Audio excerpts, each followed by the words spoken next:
Bonjour à tous et bienvenue sur la chaîne Wrestling Love. On se retrouve aujourd'hui pour une toute nouvelle vidéo.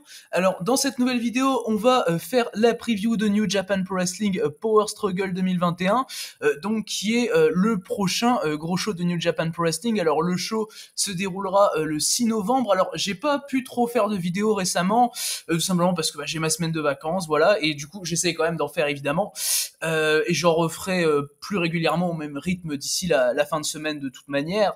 Mais du coup, à New Japan Pro Wrestling Power Struggle, donc une vidéo preview et pronostic sur ce show dans lequel nous aurons 6 matchs de championnat, donc quand même un show présenté comme assez important, malgré le fait que ce soit le gros show entre le G1 Climax et Wrestle Kingdom, donc c'est toujours comme ça de toute façon, et il est présenté comme plus important que l'année dernière. Cette année, on a déjà 9 matchs et 6 matchs de championnat, donc comme je l'ai dit, donc tu vois quand même que c'est un peu plus important que l'année dernière, où l'année dernière, t'avais, je crois, 3 matchs de championnat et ou non, là tu as 5 matchs de championnat et le match pour la mallette, et l'année dernière tu avais 3 matchs de championnat et le match pour la mallette.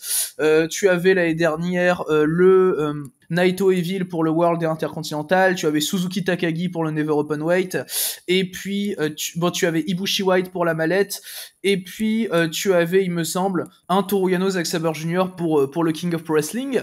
Mais du coup, on va pouvoir donc commencer les pronostics de ce show Power Struggle 2021 qui se déroulera donc à l'Edion Arena Osaka. Du coup, pour commencer, on aura un tag team match avec d'un côté le Suzuki-gun, une équipe de juniors avec Douki et Yoshinobu Kanemaru qui affronteront les Young Lions Kosei Fujita et Ryohei Oiwa, donc les deux derniers, Young Lions en date de New Japan Pro Wrestling. Personnellement, voilà, évidemment, le match est assez facile à pronostiquer. Je vois une victoire de Douki et de Kanemaru. Bon voilà, évidemment, en face t'as des Young Lions, tu vas pas faire gagner les Young Lions contre une équipe où il y a juste aucun Young Lion. Surtout que Douki et Kanemaru pour le Suzuki-gun, ça peut prendre un peu de momentum pour Desperado, voilà, qui affrontera Robbie Eagles pour le titre du IWGP Junior Heavyweight un peu plus tard dans la carte. Mais finalement, on reste sur le match le plus facile à pronostiquer, tout simplement parce qu'évidemment, on est sur des Young Lions. Donc voilà, à chaque fois que des Young Lions sont là, c'est tout de suite plus facile à pronostiquer, on va dire. Du coup, pour moi, ce sera une victoire de Douki et de Yoshinobu Kanemaru. Et le match me hype pas des masses personnellement. Bon voilà, j'aime bien Fujita et Ryohei Oiwa, c'est deux bons Young Lions. Mais bon voilà, ce sera comme ça en opener, ce sera sûrement bien, mais ça me hype pas plus que ça. Du coup, on va pouvoir maintenant passer au deuxième match du show. Alors, le deuxième match à pronostiquer, ce sera un six-man tag team match avec d'un côté déjà le Bullet Club, donc Gedo, Jado et Tangaloa. Et ce trio du Bullet Club sera opposé à Tiger Mask, Togi Makabe et Tomoaki Honma, donc Makabe et Honma qui font partie du Great Bash Heel, qui forment le Great Bash Heel plus exactement. Du coup, alors personnellement, bon, le match me hype pas, qu'on soit clair. Bon, tu as déjà d'un côté le Bullet Club avec Gedo, Jado et Tangaloa, donc tu sais à quel point c'est compliqué. En face, t'as Tiger Mask qui fait plus les meilleurs perfs. T'as Honma, c'est vraiment compliqué. T'as Makabe qui est là pour sauver un peu la baraque, mais bon, c'est le seul des 6 qui m'intéresse, quoi. Donc bon, c'est le seul des 6 qui fait encore des performances intéressantes. Donc bon, voilà, ça reste relativement compliqué. Alors personnellement, le match, je le vois être remporté par Gedo, Jado et Tangaloa, parce que franchement, et je vois bien même peut-être Tiger Mask prendre le pin, dans le sens où finalement, tu peux amener Gedo et Jado en tag pour qu'ils aient une chance au championnat junior heavyweight tag de Tiger Mask et de Robbie Eagles. Alors je sais Gedo et Jado, c'est pas la meilleure des équipes, mais ça peut permettre de faire tourner un peu au niveau des challengers. Bon, évidemment, au niveau des champions, ça fait beaucoup de retourner. Et d'ailleurs, je pense que s'il y a ce match, Tiger Mask et Robbie Eagles pourront conserver leur titre, ça me paraît assez logique. Dans tous les cas, ouais, on sera pas sur le match le plus intéressant, même si voilà, ça peut donc commencer un certain programme vers les titres junior heavyweight tag, mais c'est tout ce qui peut vraiment se passer. Et si c'est pas le cas, bah ils donneront tout simplement la victoire à Makabe, Honma et Tiger Mask. Du coup, voilà donc par rapport à ce deuxième match de la carte qui m'hype donc pas, voilà. Du coup, on peut désormais passer au troisième match du show qui est donc le dernier match à ne pas être pour un titre, puisque donc voilà, à ne pas avoir d'enjeu, on va dire, parce qu'il y a quand même le match pour la mallette à compter parmi les matchs à enjeu. Du coup, ce sera un six-man tag team match avec Master Wato, Ryusuke Taguchi et Yuji Nagata qui affronteront Los Ingobernables de Japón, donc Sanada, Bushi et Hiromu Takahashi. Alors à mes yeux, la victoire va évidemment revenir à Bushi, Hiromu Takahashi et Sanada, tout simplement parce que d'un côté t'as Wato, Taguchi qui sont pas spécialement importants, Nagata qui est plus proche de la fin que du début et qui est pas spécialement important dans le roster de New Japan actuellement.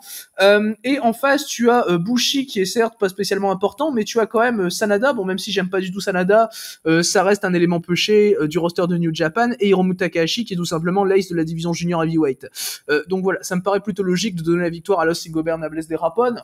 Le match m'hype pas des masses, hein, très honnêtement. Voilà, bon, j'aime beaucoup Nagata et j'aimerais beaucoup voir des échanges Nagata-Bushi ou même Nagata-Hiromu. Je pense que ça peut être des très bons échanges, même si je suis pas forcément le plus grand fan d'Hiromu Takahashi. Et après, évidemment, bon, on va surtout avoir des échanges entre juniors, donc Bushi Hiromu contre Wato Taguchi. C'est ce qui me paraît le plus logique, hein, personnellement, au niveau des échanges, et des échanges avec Nagata et Sanada également.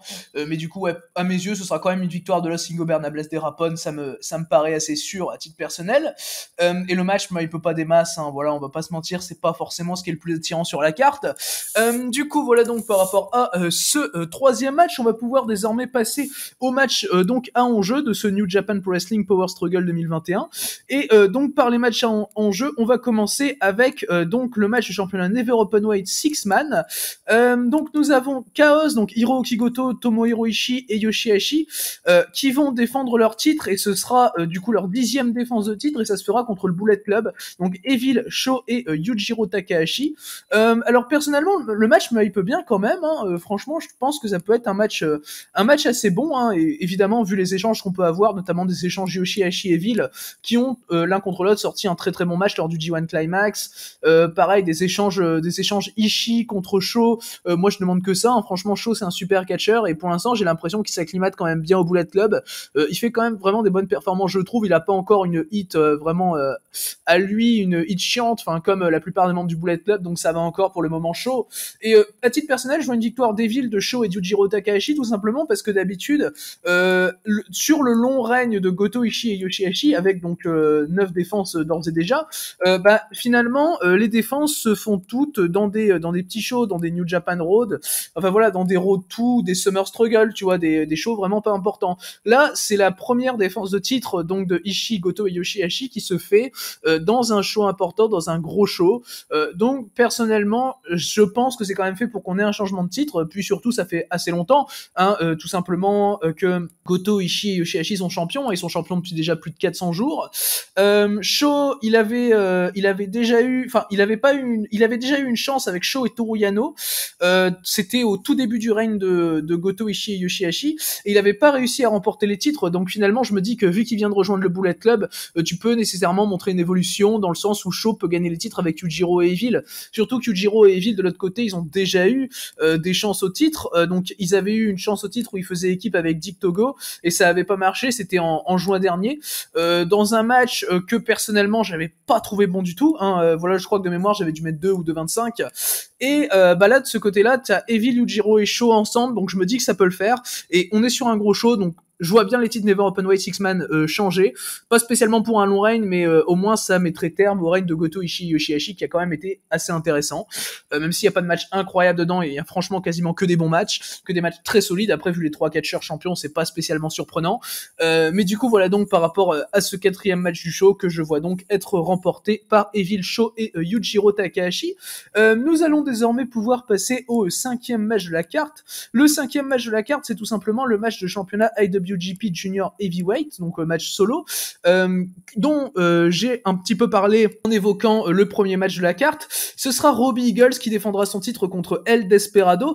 Ce sera donc la 2e défense de titre de Robbie Eagles, après avoir déjà battu Hiromu Takahashi dans un très bon match à Wrestle Grand Slam in MetLife Dome, d'ailleurs, qui était mon match préféré des 2 jours, hein, de Wrestle Grand Slam in MetLife Dome. Et cette fois-ci, donc, c'est contre El Desperado, et tu es sur un match qui personnellement me hype bien, hein. Eagles et Desperado, ils ont quand même vachement une bonne alchimie. Eagles avait pris le titre déjà à Desperado à Wrestle Grand Slam in Tokyo Dome cette fois, et ça avait été un match très bon également, un très bon match qui était d'ailleurs à peu près du même niveau que le Eagles Hiromu qu'on a vu au MetLife Dome. Donc voilà, personnellement ça me hype bien au vu de leur match de Wrestle Grand Slam in Tokyo Dome. Après personnellement, je vois une victoire de Robbie Eagles, hein. Il a pris le titre à Desperado, c'est pas pour le reperdre contre Desperado, en tout cas à mes yeux, même si Eagles vient de prendre les titres Junior Heavyweight Tag avec Tiger Mask, donc à Desperado et Kanemaru. Je vois pas le booking 50-50 personnellement s'appliquer ici, sachant que le précédent champion junior c'est El Desperado. Et je vois quand même Robbie Eagles aller en tant que champion jusqu'au Wrestle Kingdom et perdre contre le vainqueur du Best of Super Junior, c'est ce qui me paraît le plus probable, ou le vainqueur de la Super G-Cup, ça dépend parce que du coup le vainqueur de la Super G-Cup va probablement affronter le vainqueur du Best of Super Junior pour derrière aller affronter le champion junior heavyweight. Mais du coup je vois quand même Eagles conserver jusque début janvier donc. Et voilà, après ça va donner une très bonne défense contre El Desperado, les deux ont montré une super alchimie dans le Tokyo Dome, et là ça peut peut-être même faire encore mieux, hein, qui sait, sachant qu'on est sur le deuxième match, il peut y avoir des automatismes en plus ou de l'ajout de storytelling ou quoi que ce soit qui peut rendre le match encore meilleur. Donc belle hype personnellement pour ce match de championnat junior heavyweight que je vois donc être remporté et conservé par Robbie Eagles. Du coup nous allons désormais pouvoir passer au prochain match de la carte. Alors le prochain match de la carte, ce sera le match de championnat King of Pro Wrestling où nous aurons Toru Yano qui va défendre son titre contre le Great Okan. Alors Toru Yano, ce sera sa première défense de titre, en tout cas de ce règne-là, hein, parce qu'il avait battu dans un High Quit match Chase Owens au Wrestle Kingdom MetLife Dome pour reprendre donc le titre King of Pro Wrestling.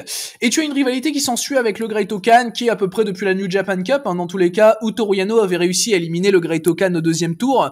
Et évidemment, t'as eu un match pendant le climax, et après ça...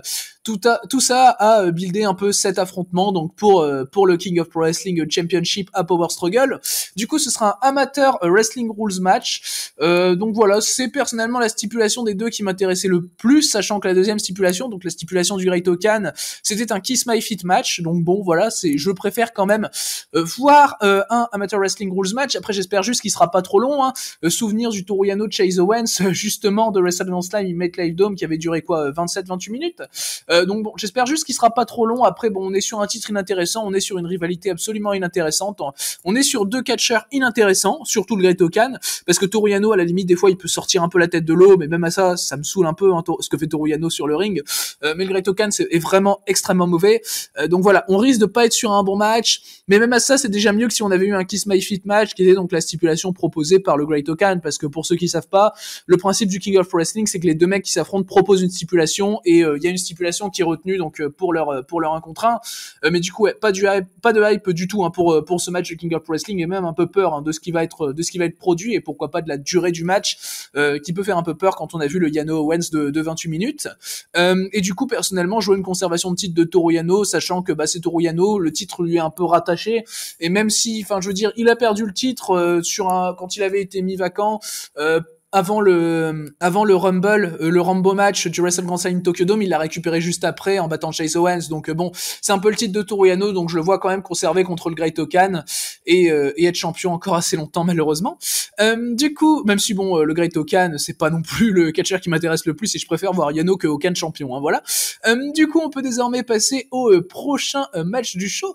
Alors, le prochain match du show, donc le 7e des 9 matchs de la carte, ce sera le match de championnat IWGP United States Heavyweight avec Hiroshi Tanahashi qui va effectuer donc sa deuxième défense de titre. Sa deuxième défense de titre, ce sera contre Kenta.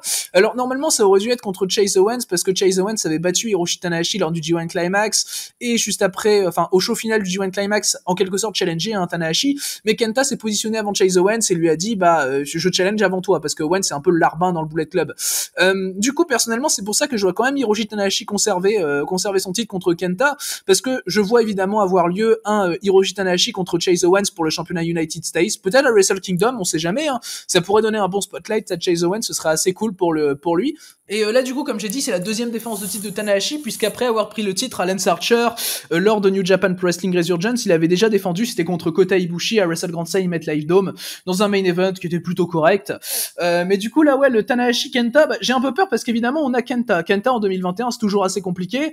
Mais le match qu'il a pu produire contre Hiroshi Tanahashi, c'était lors d'un Summer Struggle, si je dis pas de bêtises, voilà, au mois d'août, juste avant la Super Junior Tag League. C'était vraiment très intéressant, j'avais trouvé, donc je me dis pourquoi pas, j'avais mis 3,5, c'est à mes yeux le troisième meilleur match de Kenta cette année, donc derrière son match contre Zack Sabre Jr. dans le G1 Climax et son match contre Satoshi Kojima à Wrestle Kingdom 15. Du coup là on peut avoir un match intéressant. Bon, évidemment le résultat me paraît assez évident, victoire d'Hiroshi Tanahashi, donc qui conserverait son titre US. Y a rien qui pourrait montrer le contraire à mes yeux en tout cas.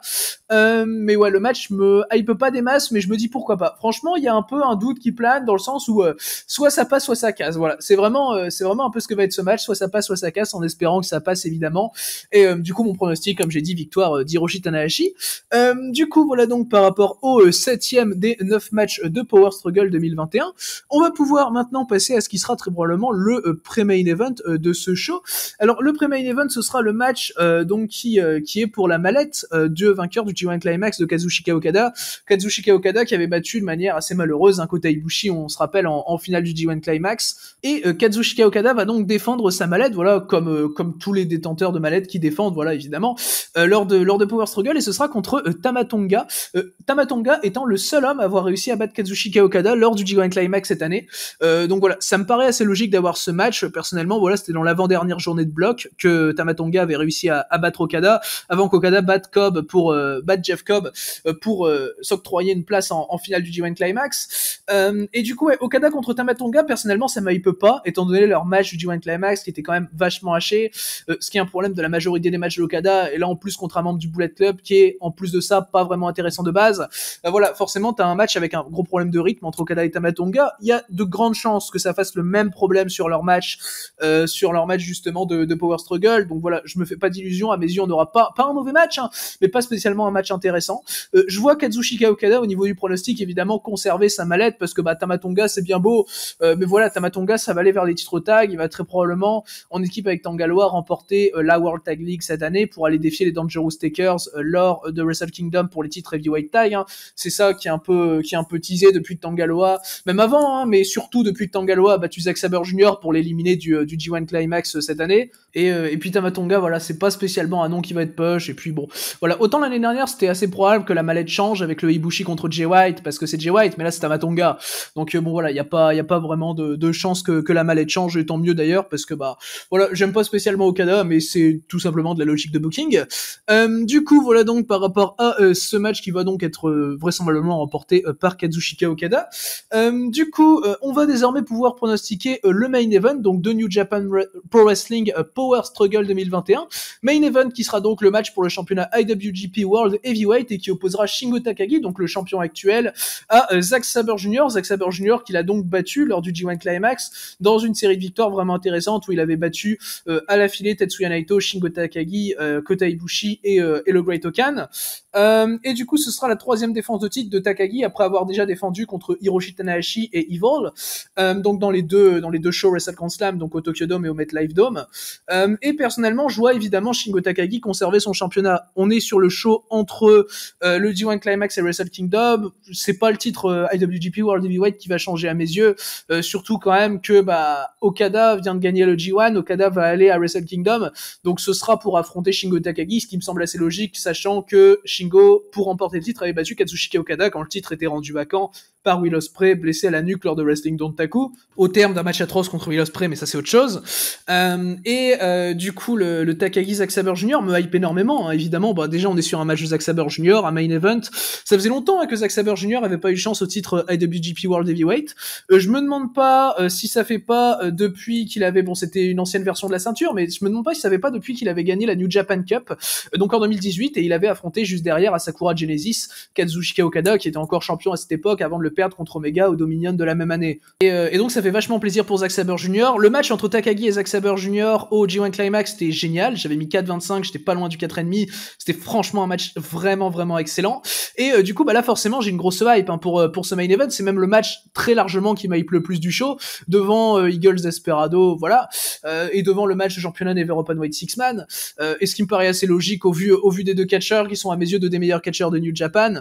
Et ouais, non, on est sur un gros potentiel entre Takagi et Zack Sabre Jr. qui peut potentiellement être encore meilleur que leur match du G1, même s'il faut pas se fixer évidemment d'attente trop haute, hein, évidemment. Et donc la victoire de Shingo Takagi me paraît assez logique avant d'aller à Wrestle Kingdom affronter Okada, affronter peut-être également Will Ospreay qui est déjà revenu de blessure, qui catch aux États-Unis, qui a catché en Angleterre à Rev Pro, où il avait fait un match exceptionnel contre Ricky Knight Jr. d'ailleurs à High Stakes. Donc voilà, il y a un programme tout tracé pour Shingo Takagi. Là, c'est une défense un peu de transition quand même, mais on a un Zack Sabre Jr. qui est présenté très très fort après ce G1 Climax. Donc voilà, on va avoir un gros match compétitif avec, je pense, pas mal de storytelling. Donc surtout que Zack Sabre Jr. et celui qui a blessé Naito, on va dire, voilà, parce que Naito a été blessé dans le match contre Zack Sabre Jr. En première journée du G1. Donc voilà, tu peux quand même jouer sur ça également. Donc ça peut être vachement intéressant à voir. Du coup, voilà donc par rapport à ce main event que je vois donc être remporté par Shingo Takagi, même si évidemment le contraire me ferait extrêmement plaisir, hein, parce que Zack Sabre Jr. c'est juste mon catcheur préféré chez New Japan. Du coup, voilà donc, c'est ce qui conclut donc ces pronostics de New Japan Pro Wrestling Power Struggle 2021.